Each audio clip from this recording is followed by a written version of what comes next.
Hello again and welcome back to English Today. And this is DVD 18 and the first DVD of your advanced level.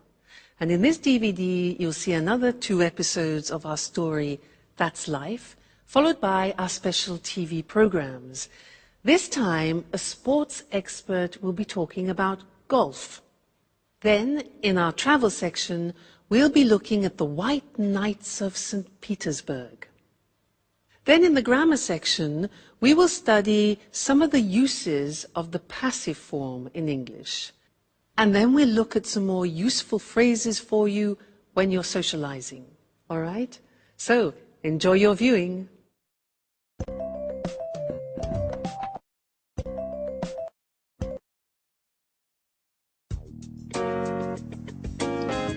Hi, Sarah. Hi, Sandra. What are you doing? We're making some sandwiches for today's drive in the country. What drive? Hasn't Paolo told you about the trip? Today he wants to take us to visit an old farmhouse in the country. It's supposed to be very beautiful, a perfect example of rural architecture. That's right.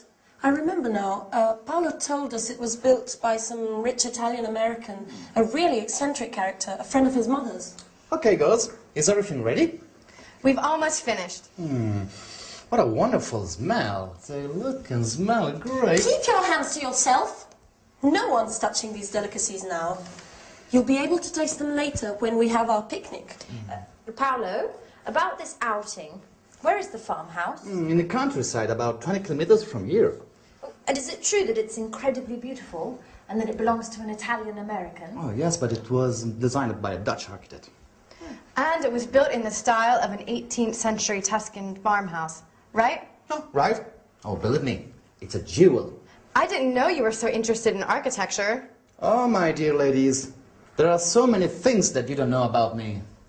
As well as music, I have many other passions. I'm full of surprises.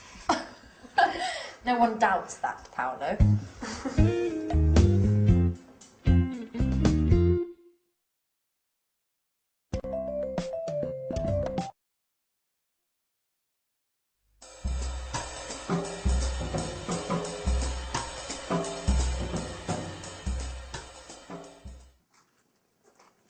So, tell me more about this house. It's fascinating. Oh, you're right. And you have to see the garden. It's a haven of peace and tranquility. And what sort of plants are there? Oh, thousands. Big old trees, grapevines, olive groves, and many types of roses. And it's huge. There are 8 gardeners. Oh, really? So many? It's a lovely spot. My mother used to take me there a lot. I loved to lie under the oak trees. It gave me a sense of peace. That's where I gave my first kiss. Wow. Who would have thought our Paolo was so romantic? Are you making fun of me? No, definitely not. I bet this enchanted house has been the source of most of your musical inspiration. How do you know that? Considering it doesn't take much to inspire you, I can imagine what a paradise can do. Oh, hi. Hi. Sorry we made you wait. Paolo was just telling us about the garden. Oh, Okay, let's go. I can't wait to see this place. do you know where Mike and Michelle are? They should be here by now. Oh, Michelle went out for her morning jog earlier. She should be back by now, so she's probably having a shower. And Mike's in his room watching a football match. What a surprise. Okay, I'll go and give them a shout. Oh, Sarah, have you got the camera? Oh no, I left it in my room. Why don't you go and get it? We should be able to take some lovely photos today, right? You're right. I'll go and get it.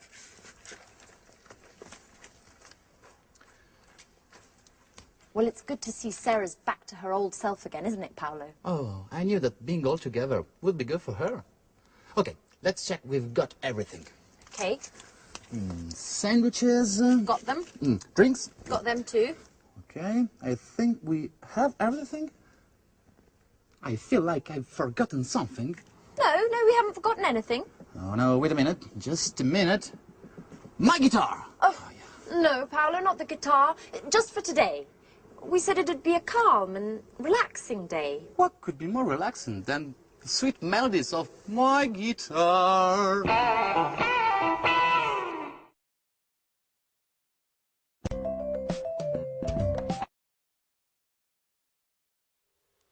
again and good to see you. Now, in that last episode, they were talking about an old farmhouse in the country and describing it. And they were using some interesting language which I want to teach you now. Let me give you some examples of what they said. Sandra said that the farmhouse was built by a rich Italian American. Was built by. Now that grammatical form is called the passive. We're going to study that now. But other examples. Paolo said, yes, it was designed by a Dutch architect. It was designed. He said, it is built in the style of an 18th century Tuscan farmhouse. The passive, that's what I want to look at with you now. We'll go to the screen so that you can see how the construction works. It is actually quite simple because you need to take the verb to be in the necessary tense, whether it's past, present or future, and then you add the past participle of the main verb. Okay, so that is the grammatical form. When do we use the passive? We use the passive when it's more important the action which is happening and not the person doing it. Let me give you an example, try and make it clearer. And look at the screen now and we can combine the things. This is a magazine. Now, I want to talk about the magazine in the present. And there are various things that I can say. For example, this magazine is published in the United Kingdom. Is published, the verb to be plus the past participle. Other things that we can say about it. The articles are written by top writers. Now, notice that if you want to actually mention the people doing the object, the action, you use by. So, these articles are written by top writers, okay, top journalists. Another example, it's delivered worldwide. It's delivered worldwide. There again, we don't know by who, but it's not important in this case. It's the action which is important. So that's in the present, using the verb to be in the present form is, are. Let's move on to the past tense now and take these shoes. We can say about these shoes were made in Italy, okay? These shoes were made. Notice that the verb to be is in the past and it's plural because it's two shoes. So not was made, but were made. These shoes were made in Italy. The other examples are they were designed by a top designer and only a limited number were produced. All right, so the verb to be plus the past participle. Then if you think about the future, you can put the verb to be in the future, and let's think about a film that has some perspective that is going to be made in the future. Let's look at how we use that in the passive form. The film is going to be set in America. Now that's a bit more complicated. The verb to be goes into the future, but it's an intentional future. So it becomes the film is going to be set, means filmed, in Russia. It's going to be directed by Spike Lee. Now here the information Spike Lee is important, so we add by. It's going to be directed by Spike Lee, and it's going to be released next summer. Released, taken to the cinemas next summer. So that's the passive form, as you can see, if you know the verb to be very well in all the different tenses, past, present and future, it's not difficult. And it's actually not different in English to many other languages. All right? So that's the passive. See you again next lesson. Bye.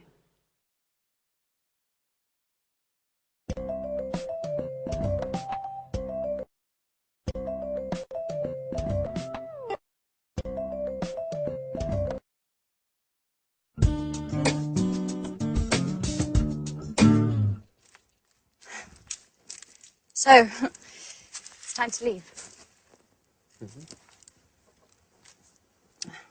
What a shame. Yeah, you're right. This week has just flown by. I've had a great time. Yeah. I hope to see everyone again. I hope to see you again. Very soon. Listen, Mike, about that, I want to clear up a few things with you. Well, a few days after we arrived, I happened to hear Paolo's song, and I knew that it was about us two. And, well, you know what I mean, right? Of course. Well, after finding out about this thing, I realized that I needed to talk to you straight away, but I didn't have the courage. We've known each other for a long time. I've always thought a lot of you. God, I don't know how to tell you this, Mike. Come on in. Don't be shy. It's not easy to say certain things. I mean, you know what it's like. Put yourself in my shoes. You don't need to tell me this. For years, I've been trying to. But maybe as we've come this far, we don't need words anymore. No, what are you doing? You've gone crazy. But I thought that you too. That I what? I was trying to tell you that that I really like you and that you're a true friend. But only a true friend, nothing more. What an idiot I am. For a moment, I thought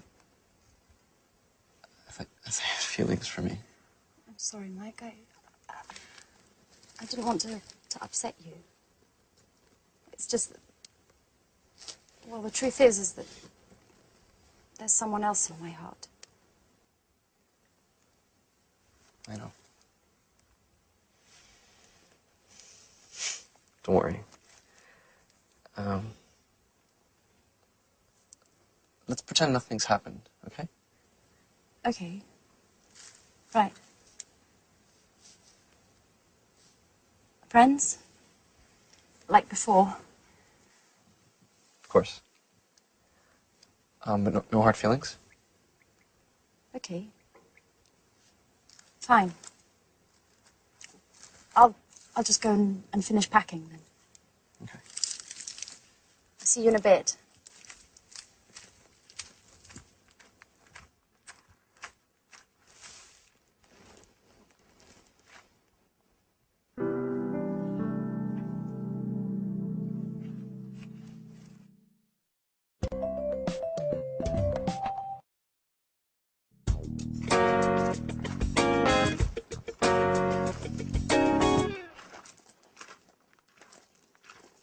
So, it's not true you were only interested in football and nothing else. What are you trying to say? Don't play the fool with me, Mike. I understand lots of things now. Like the time I told you I loved you. Do you remember?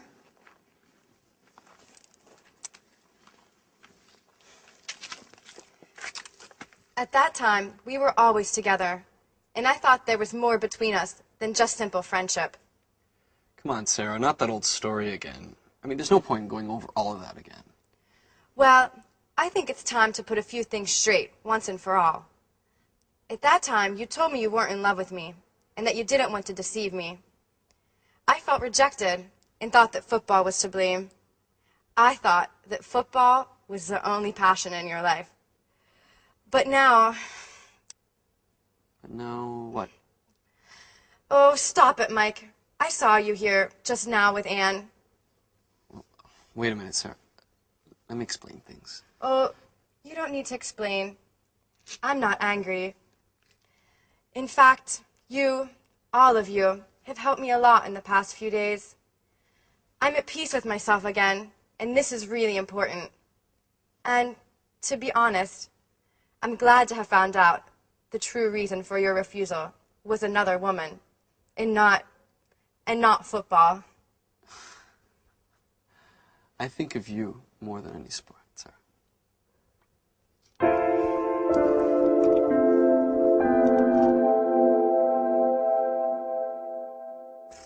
Hey guys, it's late. I'm sorry, I was packing. So, it's time to say goodbye already. Oh, I hate goodbyes. Oh, it's a sentimental one. Anyway, we'll be meeting up again soon, right? Right. Yes. Okay. I have some good news. I've decided to open up a new bar, and you're all officially invited to the opening party. Wow. I think I'm going to call it College, in honor of all of you. Oh, fantastic! And as for the music in your new bar, here I am, with my guitar, of course. You know, you're always welcome to come to this house. And I'll be waiting for you all next year for another wonderful holiday together. In memory of the good old days. Yeah! Friends live but they'll be back soon. I'll sing away for next year's. Hey, ho, ho, ho, ho, go. Yeah.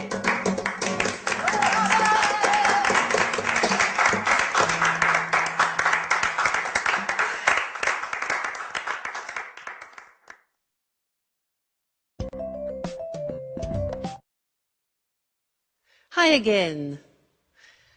Anne said, and so it's time to leave. What a shame.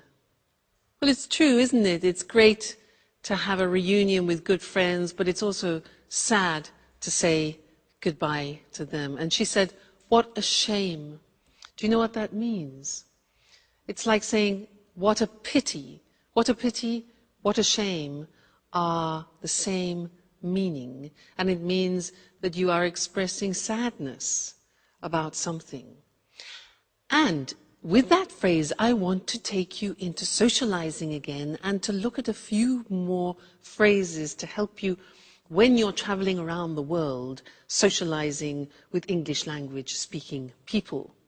What a shame is an example. It's a useful form of socializing. So let's look at some examples. Imagine that you receive some good news, or a friend of yours receives some good news. What do you say to your friend when they receive good news in English? Yeah, congratulations. Or, I'm very happy for you. I'm very happy for you. Okay? If you receive the opposite, if you receive bad news, what do you say? Yeah, in English we say, I'm sorry to hear that. I'm sorry to hear that. Okay? Sorry to hear that. Or, oh, I'm so sorry. I'm so sorry. Receiving bad news. Now, imagine that people come to your house, they're visiting you, and you want to invite them to be comfortable. What can you say? Yeah, we say, do take a seat. And that's a very polite way. Do take a seat is a polite and quite formal way of inviting somebody to be comfortable. Or a nice one is, do make yourself at home. Do make yourself at home, all right? And then you could say, can I get you something to drink? You know, in England, people often, when they meet up, They drink together, whether it's beer or wine or aperitifs. So, can I get you something to drink? Good. Now, imagine that you have got a drink and you have the glass in your hand and you want to pass it to your guest. Now, what do we say when you give something to somebody? 3 words. We say, here you are.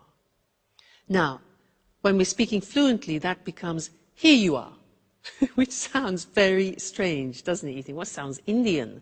Here you are. Here you are. I mean, it's one of those unusual phrases which, if you separate the words, has no meaning, but we use it when you give something to somebody else. So it's very, very, very, very, very common. Here you are. Thank you. Not at all. Here you are. All right? What about when you're in discussion and you want to agree or disagree? In English, we say, I agree with you. We don't say, I am agree with you, because many languages translate that from their own language and make a mistake with the English construction. So, I agree with you. And the negative is, I don't agree, not I am not agree. And the question is, do you agree? Okay, that's very important. What if I say, well, actually, I don't agree with you? Do you remember, well, actually? When do we use, well, actually, those 2 golden words? Yes, that's right. It's when you want to introduce a no, but in a soft way. You prepare the other person psychologically for no. Well, actually, I don't agree with you. Or you can say, I agree with you up to a point, which means partially, up to a point, all right? Leaving. When you have to leave people, it's often sad. You could say, well, we really must be going, it's late. We really must be going, all right? Which displays a fact that you have to do it. You don't want to, but you have to. You have duties, etc. We really must be going. Or another nice one is, we must be on our way. We must be on our way, okay? And then showing that you're sorry, as we saw in the episode with our friends. What a shame. What a pity. Okay, well, what a shame, and what a pity this lesson has finished. But don't worry, there will be another one, so I will see you again in the next one. Take care until then. I must be on my way. Bye.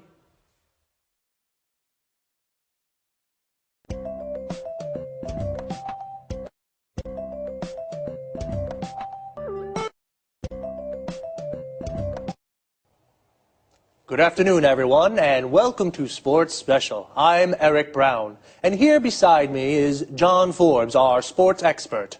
Today we're going to talk with him about golf. Hello, John. Hello, Eric. Hello, everyone. So, John, tell us, where did golf start? Well, the game of golf is believed to have originated in St Andrews, a small town on the east coast of Scotland. It's thought that local people started the game by hitting stones around a grassy area next to the sea. Really? That's right, Eric. Today, golf's a very popular game in Scotland, and many towns and cities have municipal golf courses where everybody can play quite cheaply. Today, the Royal and Ancient Golf Club is located in St Andrews. This is the body that draws up the rules of the game and answers questions golfers around the world have about the rules. You know, there are 6 golf courses in St Andrews. One of these is the famous Old Course, the world's first golf course. Right. So St Andrews is the place to go if you like golf. About the game. First of all, what do you need to play golf? Well, to start with, you need a set of golf clubs. You use these to hit the ball around the course. There are lots of different sizes of clubs, but basically there are 2 kinds, drivers and putters. Drivers are used for long shots along the fairways and putters are used for short shots on the greens. Then you need a golf course. There are usually 18 holes on a course. And of course, you need a golf ball. It seems easy to play golf, but how exactly do you play the game? You start each hole on the tee. From here, you use a driver to hit the ball as far as you can towards the hole. If necessary, you hit the ball again to get it onto the green. Once on the green, you use a putter to hit the ball into the hole. It's as simple as that. Well, almost. And be careful not to hit your ball into a bunker, an area of sand. It can be difficult to hit a good shot out of one of these. Don't worry, I'll be very careful. So, John, how do you keep score in the game? Well, each hole has a par, the number of shots required to put the ball into the hole. Let's say the first hole at the old course in St Andrews is par 3. If you complete the hole with 4 shots, you're 1 over par. If you complete it with 2 shots, you're 1 under par. The winner is the golfer who completes all 18 holes with the fewest shots or the most shots under par. And what happens if the golfer hits the ball into the hole with just 1 shot? This is called a hole-in-one, and it is a cause for celebration. Is it expensive to play golf? Because it looks like it's a game just for rich people. Well, golf clubs can be expensive, and you may have to pay a lot to play on a course. But you may be able to hire the clubs, and you may be able to find a municipal course that charges very little for you to play 18 holes. How popular is golf? It's very popular in Scotland, as you can imagine, as the game started there. There are 540 golf courses in Scotland. Remember, the population of Scotland is 5 million. But golf's also popular around the world, especially in Europe and North America. The game's really taken off in East Asia. The game's incredibly popular in Japan, Taiwan, South Korea and Singapore. There are lots of professional golfers who take part in international golf tournaments all over the world. Well, now, we certainly know a little bit more about golf. Thank you, John. You're welcome, Eric. Goodbye. And goodbye to you, and see you again next week for another edition of Sports Special.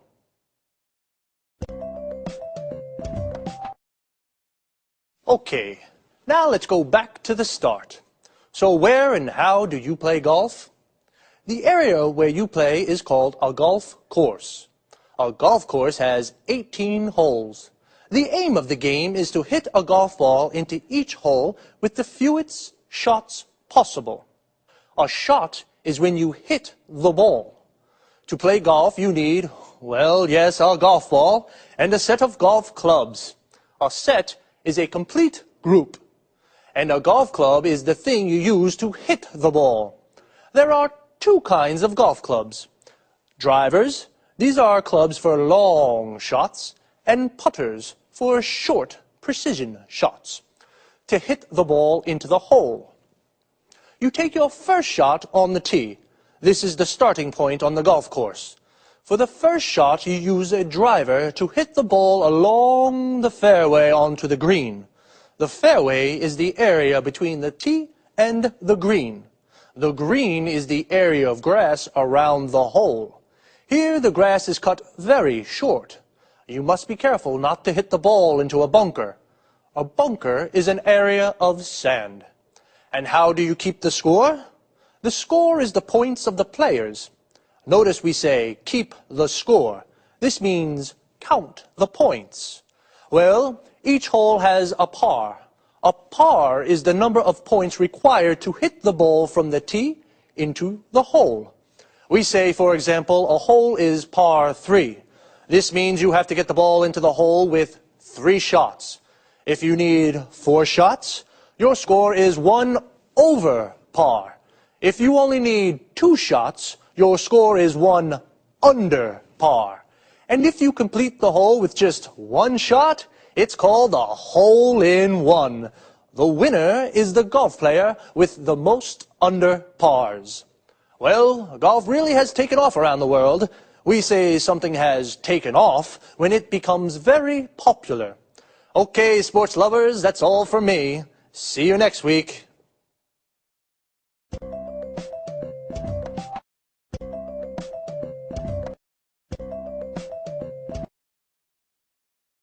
The home of the Tsars and the Revolution, and one of the world's greatest museums. This is St. Petersburg, a magical city that definitely won't fail to impress. I'm Lucy Ross, and this is the travel programme. Today we'll learn about Peter, as the locals call the city, with our travel expert, Christine Oteng. Hello, Lucy, and good morning, everyone. Well, St. Petersburg is beautiful at all times of the year, but it's during the white nights, when darkness never falls, that the city really is at its best. Would you agree, Christine? Yes, definitely. As you'd expect, these long evenings occur in midsummer, particularly during the last 10 days of June. During this period, St. Petersburg really is a fun place to be. The sun barely sets, it's still light even at midnight, and the city overflows with festivities to celebrate the longest days of the year. Are there any special events? Of course, during these evenings, it's possible to watch some of the world's best opera and listen to some of the best classical orchestras. Mind you, it's not all highbrow culture. Locals often stay out celebrating all night. There's also a White Nights Dance Festival, with events ranging from folk through to ballet. So, it's possible to see the famous Kirov Dance Company? Sometimes it is, yes. It doesn't always take part, though, but it does usually put on student performances. And what about the city's monuments? Is there anything really special that visitors must see? Well, there really is a wealth of sights for the visitor to take in. St. Petersburg is famous for its many museums and art galleries. The Hermitage, for example, is one of the world's leading museums with a breathtaking collection of all kinds of art and is most definitely not to be missed. There are also numerous former imperial palaces that can be visited both in the city and along the shores of the Gulf of Finland. And try not to miss the city's churches, the main ones at least. Actually, there are so many that it'd be impossible to visit them all. Well, tell us, Christine, is it true that the city's called the Venice of the North? Yes, that's right. This is due to the river Neva that flows through the city and the numerous canals that crisscross the historical centre. On this subject, another special midsummer event is the raising of the bridges over the river Neva. Thousands flock to the riverbanks to see the raised bridges silhouetted against the twilight sky. Well, visitors must find out when the bridges are lowered, or they might not be able to get back to their hotel. That's right. If that happened, they'd just have to stay out celebrating until dawn. Well, that doesn't sound too bad. And the food? I've heard the food's not very good. Is that true? Well, let's say it's not the place to go for a food trip. But if you like a drink now and again, this is the right place for you. Russians love vodka, and they love inviting their friends to drink with them. And Russians can be disarmingly generous and hospitable. But be careful. The vodka's easy to drink, but don't overdo it, or you'll feel it the next morning. Did you hear that? The vodka is good, but don't drink too much. And do enjoy St. Petersburg, a truly fascinating city to visit. Thanks, Christine. Goodbye. See you again soon to discover more interesting places with the travel programme. So, St. Petersburg is at its best in midsummer. Midsummer is the middle of the summer. We say something is at its best when it's in its best condition. The city is at its best because in midsummer the sun barely sets. When the sun sets, it goes down. The moment when the sun sets is called sunset or dusk. The sun barely sets means it almost doesn't set, so it stays light all night. So sunset is when the sun goes down. When it comes up in the morning, it's called sunrise. It's the moment that the sun rises. This time of the day is also called dawn. So, St. Petersburg is a fun place to be in summer. It's a fun place to be means it's amusing to be there because there are lots of things to do. You can go to the opera or a classical concert. Mind you, it's not all highbrow culture. Highbrow culture is classical culture, like opera, Shakespeare, Dante. We use the expression mind you to introduce a contrast with something that's just been said. The locals stay out celebrating all night. To stay out doing something means to spend the night doing something. So, the locals stay out celebrating means they celebrate all night and don't go home until the morning. There's a dance festival too. The Kirov Dance Company doesn't always take part. To take part in something means to participate. Notice we say take part in something. So the Kirov Dance Company doesn't always take part in the festival, but it puts on student performances. To put on something means to organize something. And remember, it's not the place to go for a food trip, a holiday based around trying the local cuisine. But it is the place to go for the vodka and all-night celebrating. So, bye for now. See you next week.